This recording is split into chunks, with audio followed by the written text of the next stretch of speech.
मैया, ये क्या किया?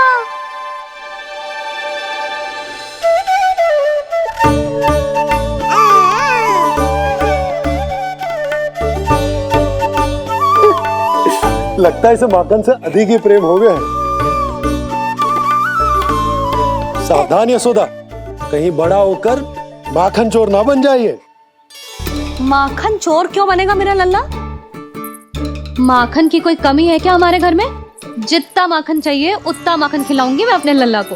पर मैया, अभी तो थोड़ा सा भी नहीं चखा रही हो। ये ले। लो, ये भी दाऊ को दे दिया। सुबह तो बोल रही थी कि मैं आपको प्रेम नहीं करता, उल्टा आप अपना सारा प्रेम बलदाऊ पर लुटा रही हो।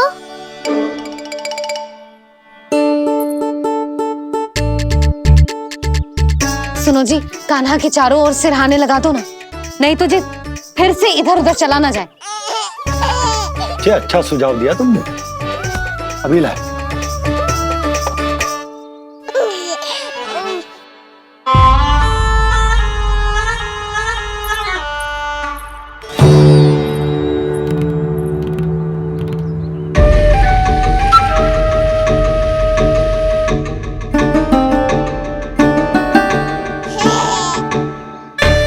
इस बालक का वध करके जब मैं मथुरा वापस लौटूंगा तो प्रभु कंस मुझे अपना विशेष विश्वास पात्र तो बनाएंगे ही, पर क्या पता प्रधानमंत्री भी बना दे।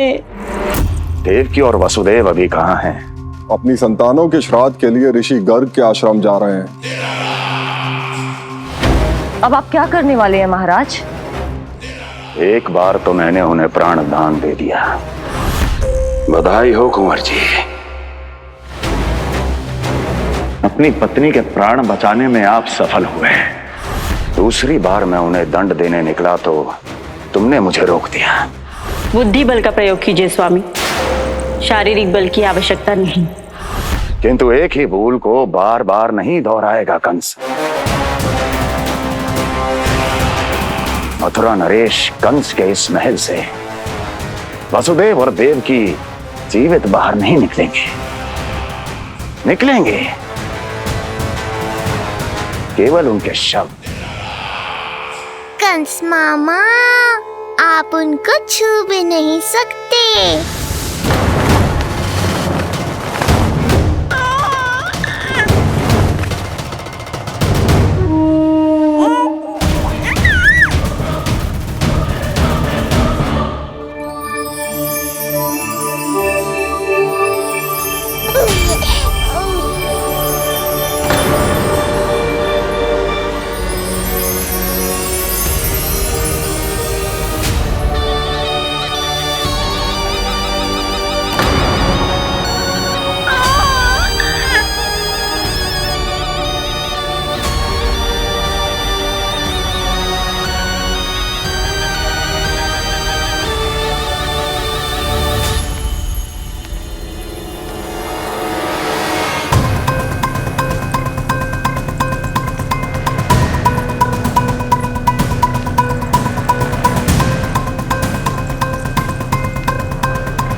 ये क्या हो रहा है?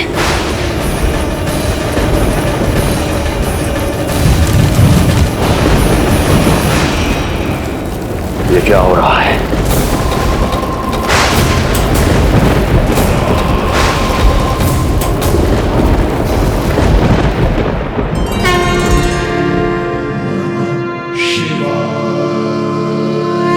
क्या हुआ प्रभु? आप अचानक इतने चिंतित क्यों हो गए? कृष्ण ने अपने पांव का अंगूठा अपने मुख में रख लिया है देवी।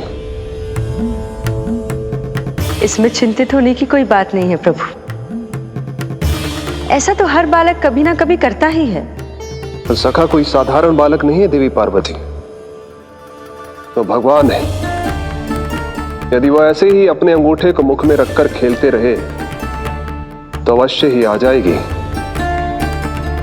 कौन आ जाएगी प्रभु?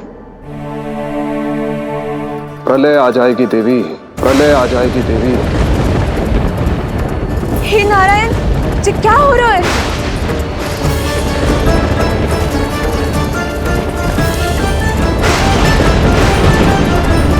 जी ऐसे लग रहा है जैसे दिन में ही रात्रि के समान अंधेरा छा गया हो। लगता है बहुत बड़ी आंधी आने वाली है।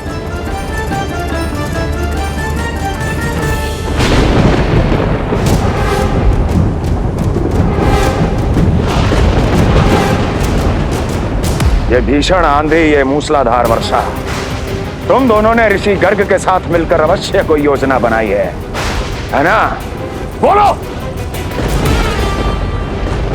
बोलो, क्या है वो योजना? बोलो।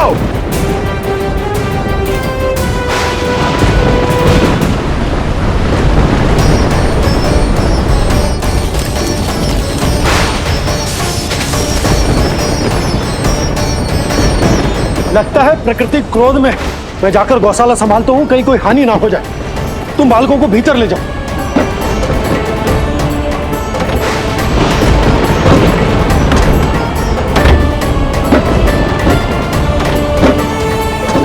जी द्वार और झरोखे बंद करते हैं। हाँ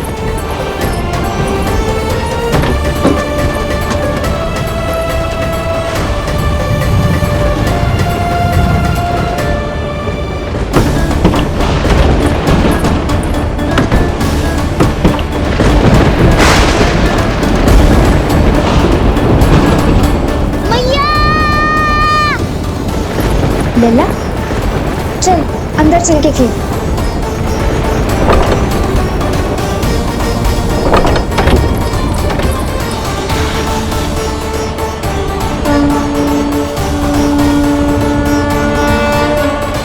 आपके सखा तो ध्यान निद्रा में चले गए हैं प्रभु। इनकी ये अंगूठा चूसने की सामान्य सी क्रिया का कितना घातक प्रभाव पड़ रहा है, इन्हें तो पता भी नहीं है। चाहे जानबूझकर की जाए या अनजाने में हो, सखा की हर लीला के पीछे कोई ना कोई उद्देश्य अवश्य छिपा होता है। पर ऐसा लगता है देवी जैसे उनकी इस लीला के पीछे एक नहीं अनेक उद्देश्य छिपे हैं।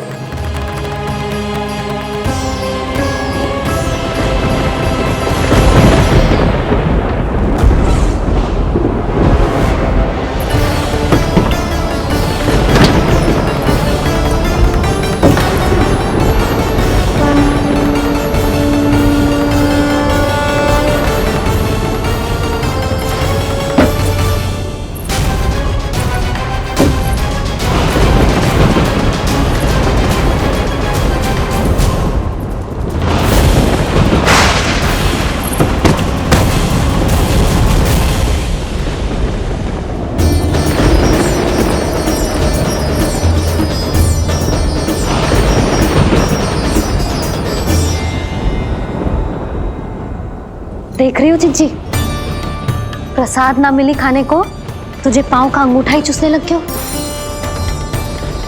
कान्हा, ये क्या कर रहे है? अंगूठा मुंह से निकाल दे लल्ला। अच्छी बात ना है कान्हा। देख कान्हा, तू नींद में है, इसका अर्थ ये ना है कि मैया तुझे अंगूठा चूसने देगी। निकाल अंगूठा मुंह से। आज तो बड़ी शीघ्र इतनी गहरी निद्रा में सो गए हो तुम।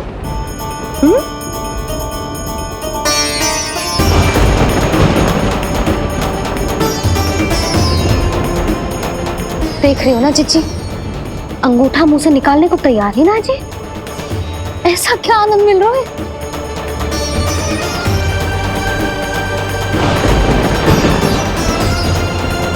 अधिक बल भी ना लगा सकती, अत्यधिक नींद में है। कहीं इसकी आंख ना खुल जाए। रानी भाभी, लगता है तीव्र वर्षा होने वाली है। मैं और भोला भैया के साथ अगले निकल रहे हैं।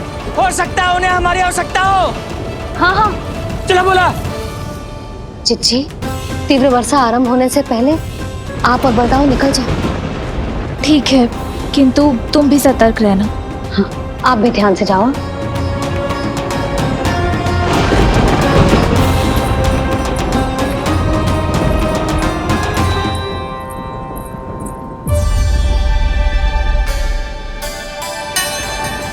हे नारायण, वस्त्र बाहर सूख रहे हैं और तेरे अन्नप्राशन वाले चावल भी रखे हैं। भीतर करना होगा ना चिचान की भी।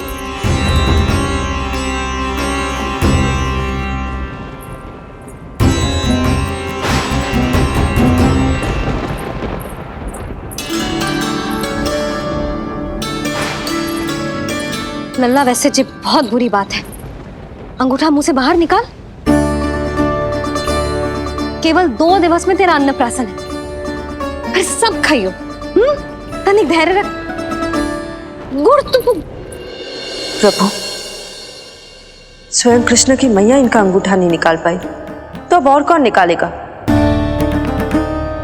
कैसे रुकेगी ये प्रलय? इसका एक ही अर्थ है देवी,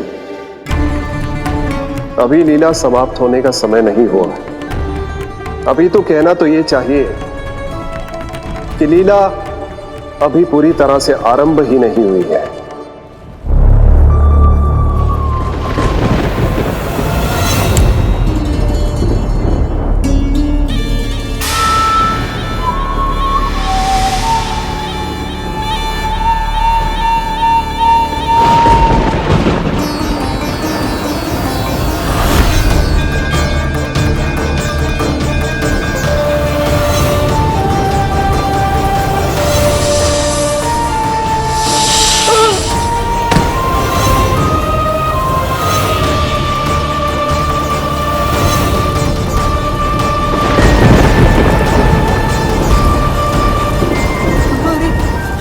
कंस ने प्रलय बुला ली।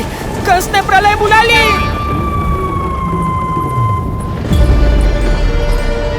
हे नारायण, जे वर्षा तो रुकने वाली ना है। जे गुड़ और गेहूं भीतर रख देती हूँ।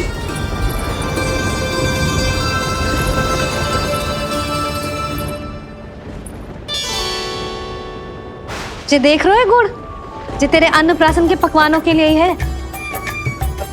कैसे कैसे करके बचा के लाई हूँ, कुछ पता भी है तुझे? और तू है कि जे अंगूठा ही चूसे जा रहा है। हाँ नहीं तो।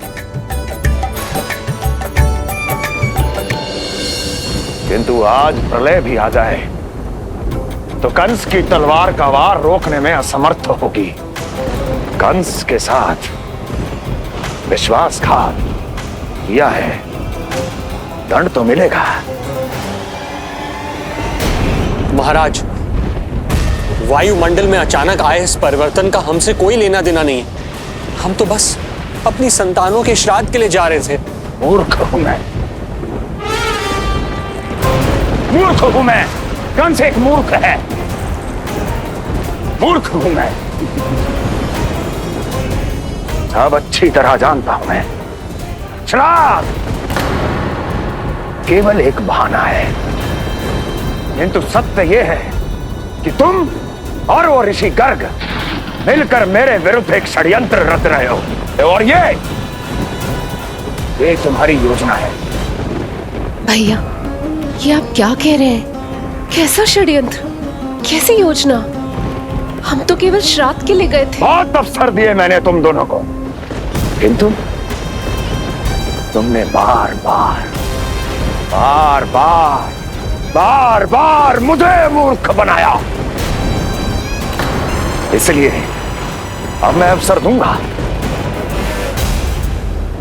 अपनी इस तलवार को।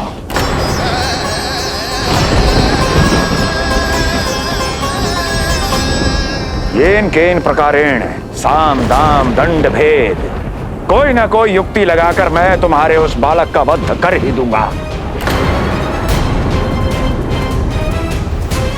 पर उस क्षण का साक्षी बनने के लिए अब तुम दोनों को जीवित नहीं छोड़ूंगा मैं।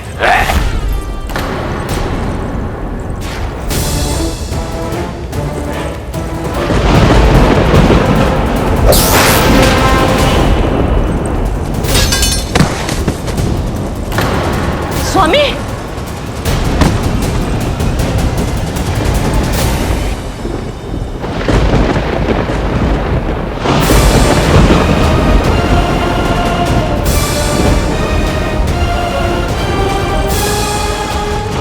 तेरा काल तेरी प्रिय बहन के गर्भ से उसकी 8वीं संतान बनकर जन्म लेगा और तेरा विनाश करेगा, विनाश करेगा, विनाश करेगा।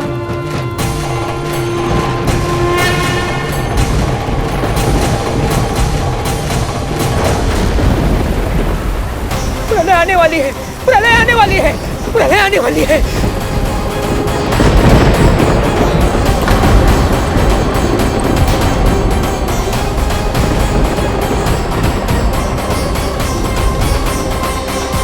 यदि कंस को रोकना, अपने माता पिता की रक्षा करना और चपलासुर के ब्रह्म को मिटाना ही इस लीला के उद्देश्य थे, तो ये सभी उद्देश्य पूरे हो चुके हैं प्रभु। अब तो ये प्रलय रुकनी ही चाहिए। ये केवल सखा की लीला ही नहीं है देवी पार्वती, उनकी माया का उदाहरण भी है। मार्कंडेय ऋषि को दिए गए वरदान को पूरा करने के लिए ही ये सब हो रहा है। कौन सा वरदान प्रभु? प्रभु की माया को साक्षात अपनी आंखों से देख पाने का वरदान।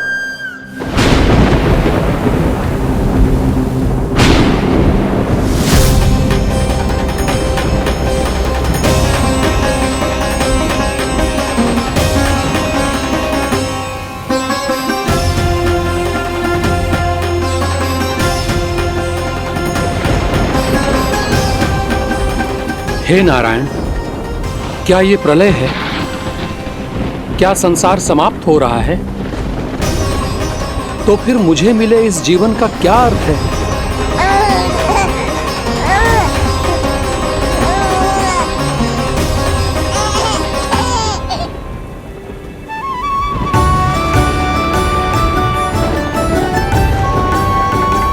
ये बालक यहां कहां से आया?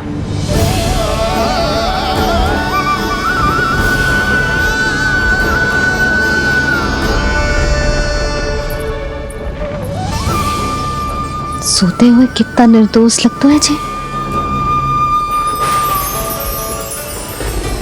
चारों ओर जल ही जल है, सब कुछ प्रलय में नष्ट हो रहा है, किंतु ये कितना निश्चिंत है ये। परंतु ये अद्भुत बालक है कौन?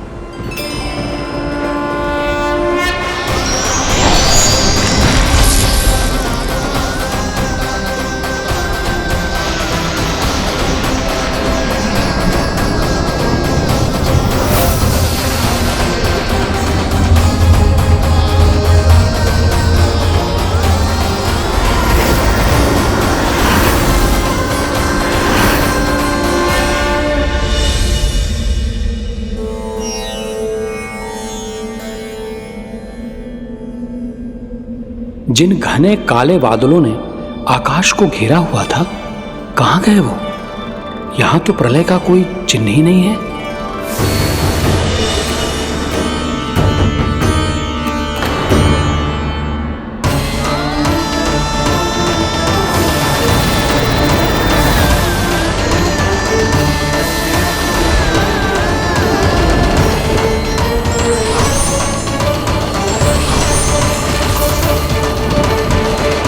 ये आप ही की माया थी ना प्रभु?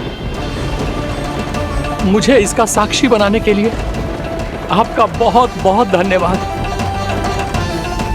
परंतु इसका अर्थ क्या है प्रभु?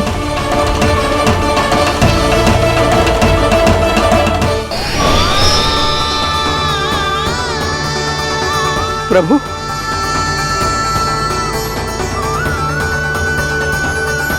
इसका अर्थ ये है कि ये मानव संसार वट वृक्ष पर स्थित है और मानवों का जीवन काल वट वृक्ष के पत्ते पर विश्राम करती एक जल की बूंद के समान होता है। वो बूंद जो किसी भी क्षण नीचे गिर सकती है। आपने तो स्वयं देखा है महर्षि, ये संपूर्ण जगत, ये महाब्रह्मांड मेरे ही भीतर स्थित है। ये उदाहरण है इस बात का कि जो दिखता है उसके कई स्वरूप होते हैं। जो आज आप देख रहे हैं वो पहले भी हो चुका है और आगे भी होगा। सब कुछ एक माया है। प्रलय का होना, जीवन का होना, दुख, सुख, सब एक भ्रम है। ठीक उसी प्रकार जिस प्रकार एक जलाशय में दिखने वाला प्रतिबिंब आपकी वास्तविकता नहीं बल्कि एक भ्रम होता है। इसलिए मनुष्य को सदैव ध्यान रखना चाहिए कि जीवन में कोई भी संकट क्यों ना आए, वो इस प्रलय की तरह केवल एक भ्रम ही होता है। ऐसे समय में जो संकट के सामने झुक जाते हैं या अधर्म का साथ देते हैं, वह स्वयं को उस भ्रम रूपी प्रलय में डुबोकर नष्ट कर लेते हैं।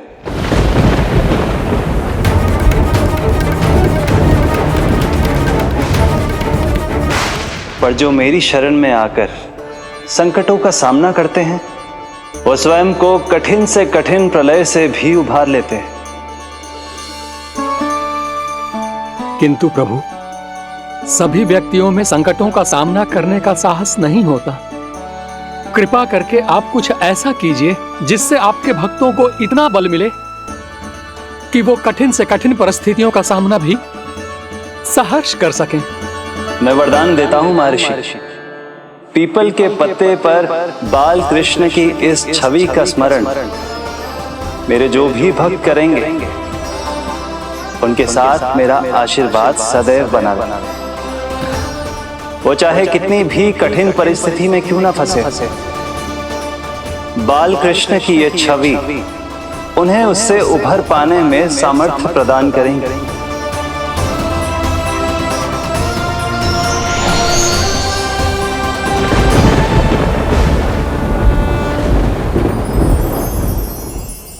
अद्भुत।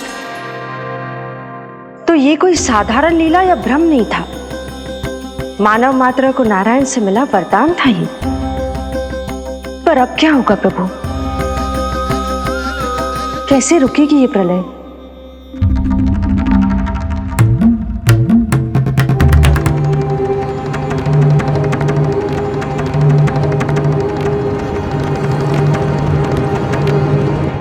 क्या सोच रहे हैं प्रभु? क्या आप रोकेंगे ये सब? नहीं प्रिय, ये कृष्ण की माया है, वही इसे रोक सकते हैं। पर मैं अपने सखा से भेंट करने अवश्य जाऊंगा, और पिछली बार की तरह बिना उपहार लिए नहीं।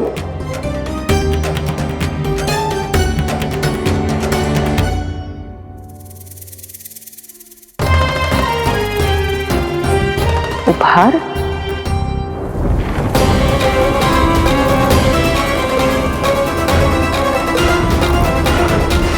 आप तो प्रलय का भी सामना करने के लिए तैयार थे ना भैया? अभी तो प्रलय भी नहीं आई और आपकी ये दशा हो गई। महाराज,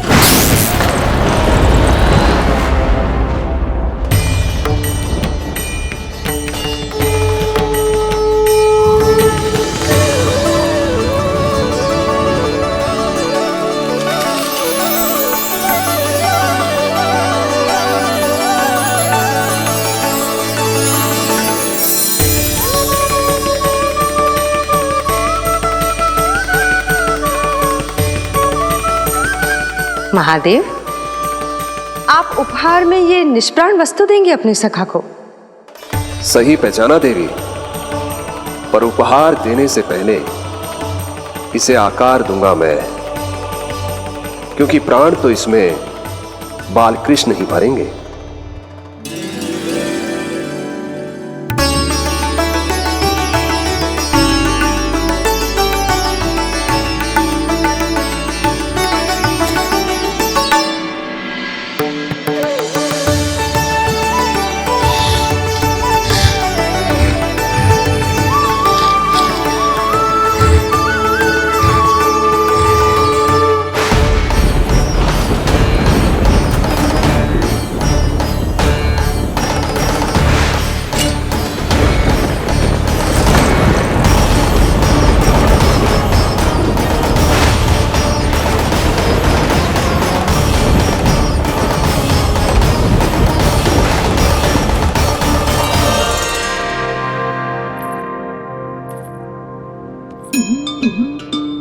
मुरली? बस उन्हें मेरा उपहार अच्छा लगे। यदि यशोदा मैया ने आपको अपने सखा से मिलने से फिर से रोक दिया तो? इस बार चुपचाप छिपकर उनकी दृष्टि से बचकर जाऊंगा देवी पार्वती। उन्हें पता ही नहीं चलने दूंगा। संभालिएगा प्रभु, यदि यशोदा मैया ने आपको पकड़ लिया तो लेने के देने पड़ जाएंगे महादेव।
ये रहे चावल, जानकी को कही थी मैंने भीतर रख दे।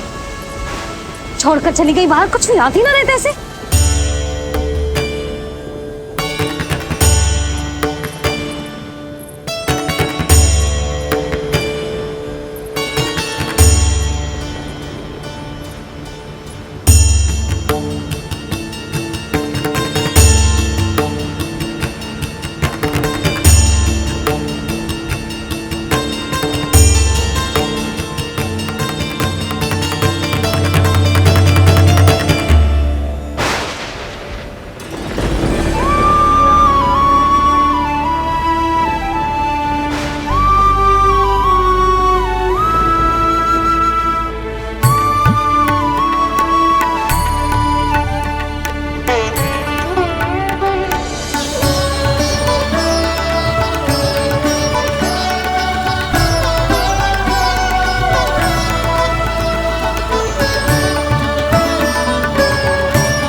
कान्हा, अंगूठा निकाल दे नन्ना, नहीं तो रुक जा, मुझे ही अंगूठा निकालना पड़ेगा तेरा। पूरे वस्त्र भीग गए मेरे, कहीं मेरे कारण इसका श्वास ना बिगड़ जाए। वस्त्र बदल के आ रही है मैया।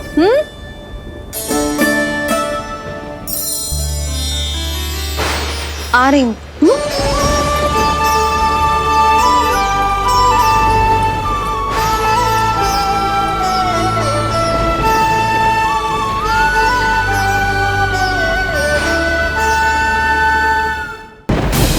और आपका पूरा साम्राज्य भय पर ही टिका हुआ है।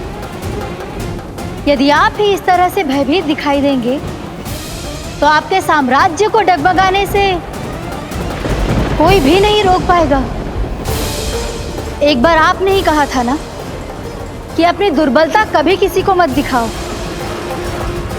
प्रजा को भयभीत कंस नहीं, भयानक कंस दिखना चाहिए, भयानक कंस। अब आप ये सिद्ध कर दीजिए कि भय आपके शत्रु का नहीं, आपका शस्त्र है। महाराजा धीराज, कंस का शस्त्र।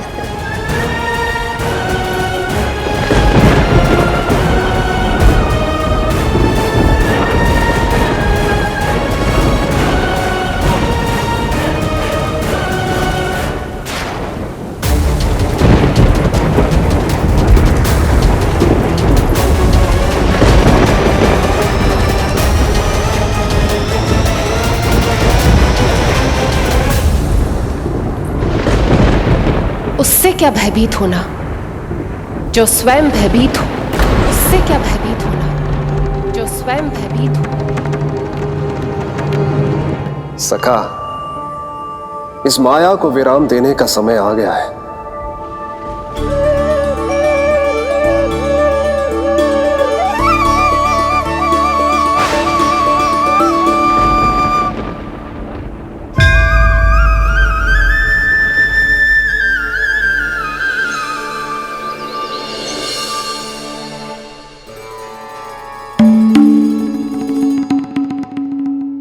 सभी आपके चरण धोकर उसका चरणामृत पीते हैं सखा, और आपने उसी चरण को अपने मुख में रख लिया।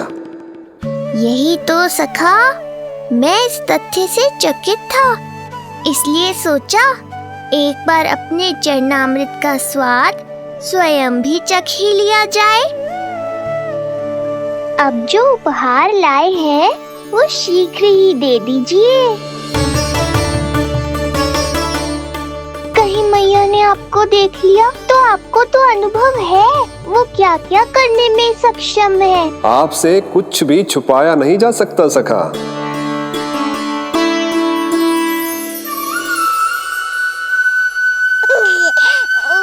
इन अधरों पे पांव के अंगूठे से अधिक ये मुरली शोभा देगी सखा।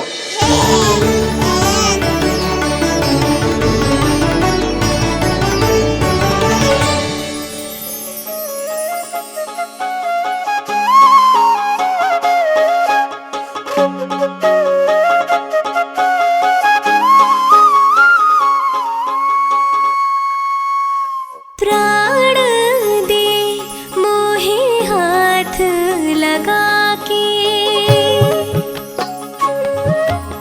हुई अमर स्पर्श जो पाके,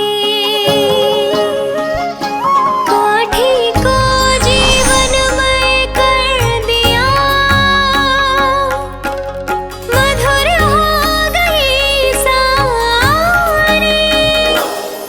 मन प्रसन्न मेरा तन प्रसन्न, प्रभु आज से मुरली हुई है तुम्हारी।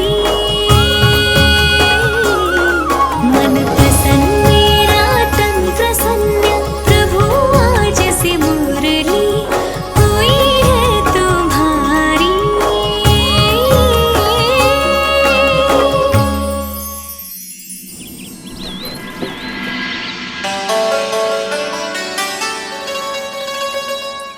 तुम्हारी भक्ति ने मेरा मन जीत लिया है मुरली। शीघ्र ही सारा संसार तुम्हें मेरे नाम से और मुझे तुम्हारे साथ से पहचानेगा।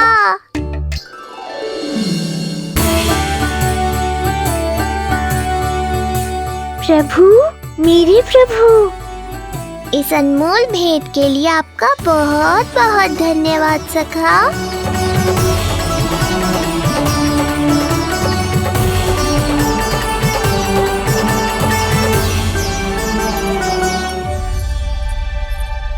सखा, मैया,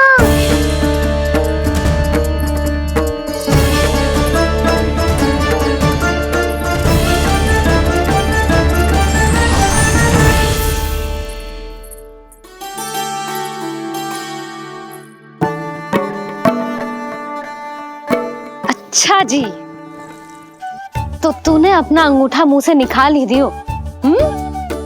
बड़ा उपकार कियो अपनी मैया पे।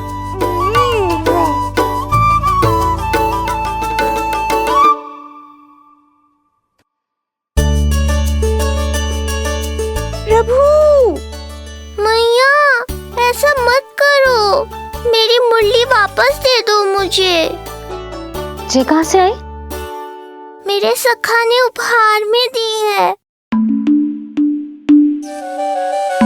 मैंने तो सोचा भी नहीं था मैया कि मेरे अंगूठा मुंह में लेने से इतना सब कुछ हो जाएगा। तेरे मुख पे छाई ये धृष्टता की छाया साक्षी है। ये जो भी हुआ, ये तुम दोनों, उस ऋषि गर्ग और तुम्हारे उस पुत्र का किया धरा है, जिसे तुमने मुझसे छुपा रखा है। जो स्वयं दूसरों का बुरा करते हैं, उन्हें सदैव यही लगता है कि उनके पीठ के पीछे उनके विरुद्ध कोई ना कोई षड्यंत्र हो रहा है। मुझे तनिक भर भयभीत देखकर इतना साहस आ गया तुझमें कि मुझे प्रत्युत्तर देगी। लगता है तुम दोनों महाराज की तलवार के वार को भूल चुके हो। स्मरण करो, इतने वर्षों में इसने एक बार भी तुम्हें छुआ तक नहीं, लेकिन अनेकों बार तुम्हारे हृदय को रक्त रंजित कर चुकी है ये। मेरी इस तलवार ने तुम दोनों की 6 संतानों का रक्त चखा है और अब एक और संतान के रक्त में स्नान करने वाली है ये। वो संतान जो गोकुल में पल रही है। बस कंस भैया बस, बस कंस भैया बस, बस कंस भैया बस।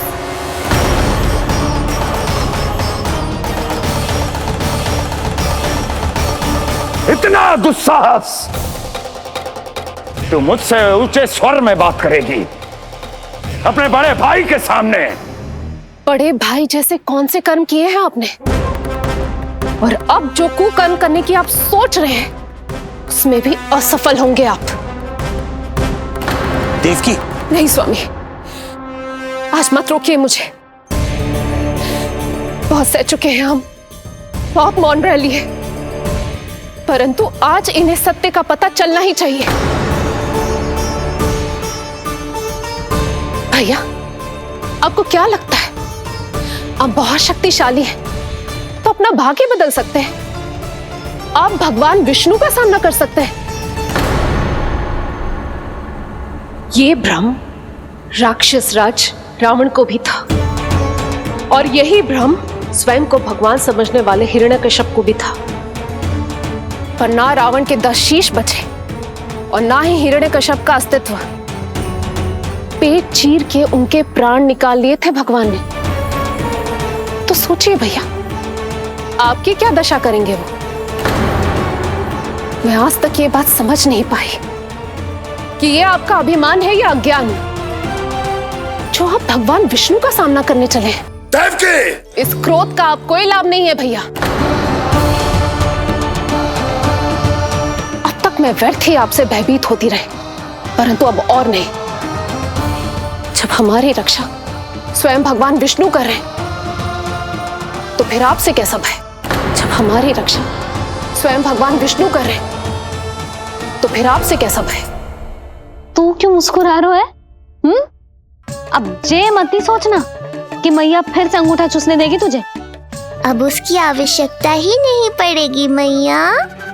पहले आकाशवाणी से सुना था, आज मैं दोहराती हूँ। आपकी मृत्यु भगवान विष्णु के अवतार द्वारा ही होगी। आपकी मृत्यु भगवान विष्णु के अवतार द्वारा ही होगी। आपकी मृत्यु भगवान विष्णु के अवतार द्वारा ही होगी।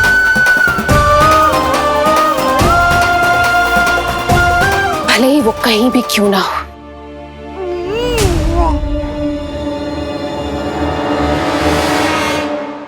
चाहे वो कहीं भी क्यों ना हो, मैं जानता हूं वो कहां है। देखिए, तूने बहुत बड़ी भूल कर दी मुझे चुनौती देकर। मैं चाहूं तो अभी इसी क्षण तुम दोनों का वध कर दूं, किंतु नहीं।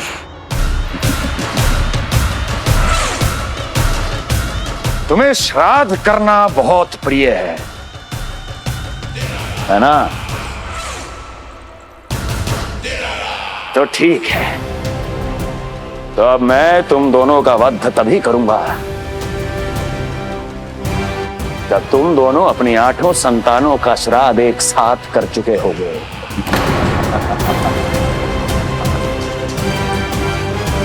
श्राद्ध की तैयारियां करो।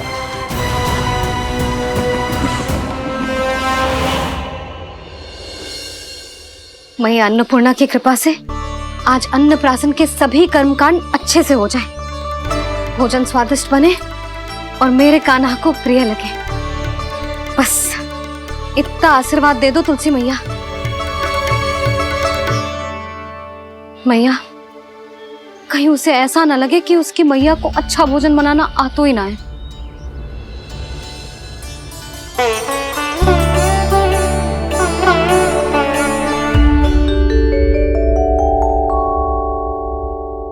वाह मैया, इतने दिन तक तो कुछ खाने को दिया नहीं, और अब जब खाने का अवसर आया है तो व्यग्र हो रही हो। मेरे बारे में भी तो कुछ सोचिए प्रभु, 2 दिन से यहीं अटकी हूँ। अटकी नहीं हो मुरली, तुम तो लटकी हो। प्रभु। हाँ हाँ मुरली, मुझे भी तुम्हारा साथ चाहिए, पर क्या करूं? मैया ने तुम्हें मेरी पहुंच से बहुत ऊपर लटकाया है। पर प्रभु, मैं अब तक पहुंचूं कैसे?